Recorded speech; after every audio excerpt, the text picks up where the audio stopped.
Bob, the National Transportation Safety Board says the black box recorder, the cockpit voice recorder, is in remarkably good condition. In fact, it hopes to release some of the information from it tonight, and it hopes that recorder will give them a clue as to why Flight 427 crashed.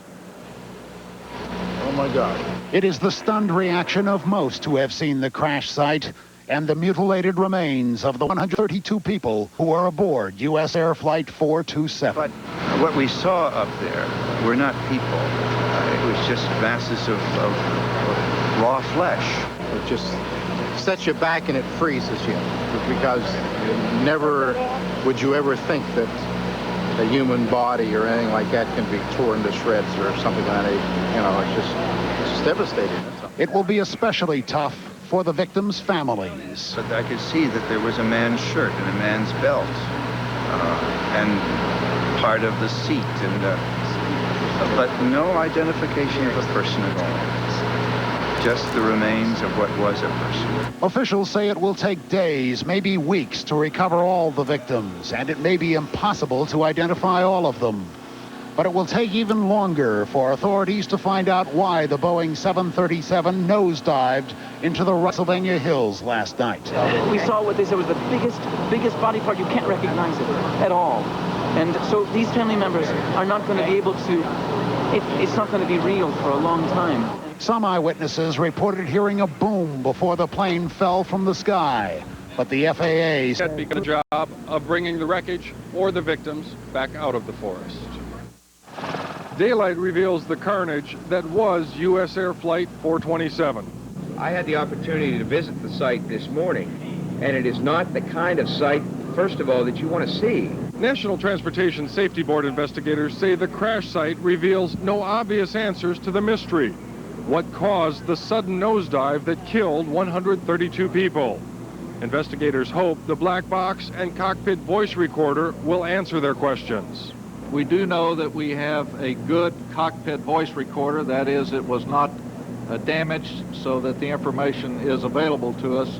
President Clinton in New Orleans calls for a moment of silence to remember the victims and expresses his sympathy for their families. We have a duty, I think, as Americans to take a moment of silence now for the 131 people who were killed in that awful air crash in Pittsburgh. In Chicago, a woman who tried to board Flight 427 gives thanks that she didn't make the ill-fated flight. I considered getting an earlier flight, and then my leg was hurting, so I decided to stay in town another day. Recovery teams take inoculations this afternoon before heading into the blood-soaked forest. And the coroner says some of the remains will never be identified. It's going to be quite difficult due to the severity of the crash, the enormity of the crash. A lot of body parts are strewn all over the area. Officials from USAir say the plane passed inspection in July and was fine when it departed Chicago yesterday. Crash investigators say this evening they plan to release information from the data recorders that they hope will provide a glimpse into the final moments of Flight 427. I'm Mike Lewis for NBC News. Back to you. All right, thanks, Mike, for that live report from the crash scene. Boy, it's hard to comprehend that much loss of life. Investigators say it is possible they may not be able to identify some of those victims. But if you need more information on passengers or crew members aboard Flight 427, you can call LaGuardia into the East River. 2 people were killed. Even as the group, but the crash had much of an effect on passengers traveling today? You know, Cynthia, it really didn't, although you have to remember that when we're talking to people at the airport, these are folks that have already decided to fly. And yet, on the other hand, you have to assume that even though they were going to take a flight, the USAir crash still was probably very much on their mind. Oh, yeah, I think about it, but that's life, you know. Nobody knows what's going to happen, so you just got to do the best you can and pray and hope that everything go all right. That pretty well summed it up for most of these air travelers today. It looked like business as usual here at Hartsfield, although you can bet there were few here who were not very aware of what happened last night near Pittsburgh. Of course, it bothers you a little bit, but we fly quite a bit, and I think we're going to be safe. I don't have any worries. And statistically, there's little reason for worry. On average, for the past 15 years, An airline passenger's chances of being involved in a fatal crash are about 1 in 1.5 million. And it just might be because airline crashes are such rare occurrences, that's the reason we tend to focus so much attention on them. Yes, I worry. I have concerns, but it's not my responsibility. It's not my doing, so I can't do anything about it. Summing it up, then, the chances of being involved in a crash that results in some fatalities are less than 1 in 1 million. And remember, too, that about 18,000 commercial airline flights take place in this country every single day. Coming up at 6 o'clock, Cynthia, we're going to take a little closer look at some of those statistics that really do prove that you are a lot safer in the air than you might think. All right. Thank you, Bruce. An hour's total flight time.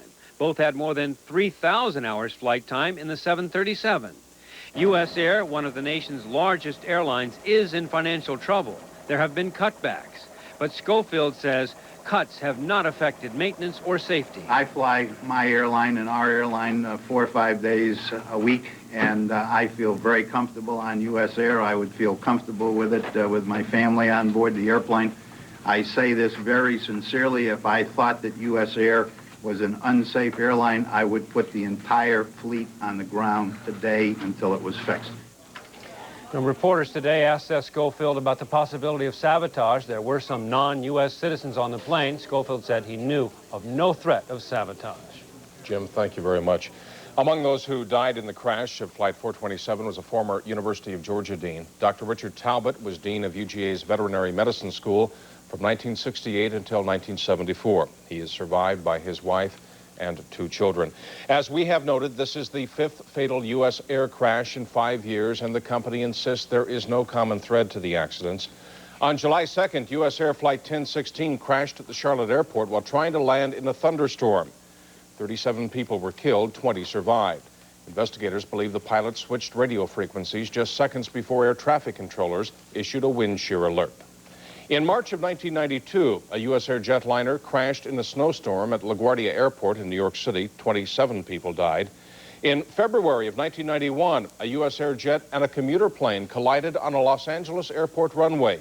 34 people were killed then. And in September of 1989, a USAir Boeing 737 crashed into the East River after takeoff from New York City's LaGuardia Airport. 3 people were killed then. In the 5 crashes, the death toll was 231. The 737 that crashed last night is the best-selling jet in commercial aviation. Cities. USAir routes out of Atlanta go to Charlotte, USAir's hub, Baltimore, Philadelphia, and Pittsburgh. But USAir is not expanding. It recently told Boeing it would postpone delivery of 40 new jets for at least 6 years. The human scale of the disaster is obvious. The technical questions behind the crash are many. But USAir has another worry, image, and will passengers go elsewhere to fly? Channel 5's Jay Ariano's at Hartsfield Airport now with that side of the story. Jay? The shockwaves from yesterday's tragic accident are probably being felt at every airport throughout the country, even here at Hartsfield International.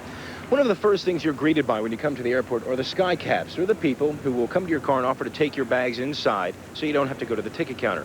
The sky cabs at USAir's counter were predicting an awful day. They thought no one would be traveling. Much to their surprise, they have been busy.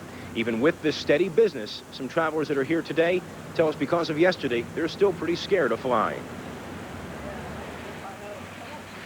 Originally, Peggy Siegel was scheduled to fly on USAir from Atlanta to Florida, but she says the airline's safety record forced her to switch reservations. They've had 5 go down fairly recently, and yeah, that would scare me. That tells me that somebody's not doing their job. At the USAir ticket counter, it's business as usual, but the news of the crash has reached most of today's passengers.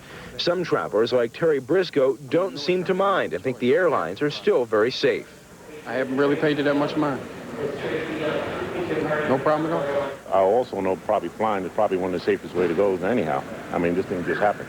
But then there are people like Sherry Easley, who never liked to fly in the first place and definitely doesn't want to fly now. I never flew before, and my husband is pushing me to fly today, so he says it's really safe, so I guess I'm going to have to go by myself today and go flying.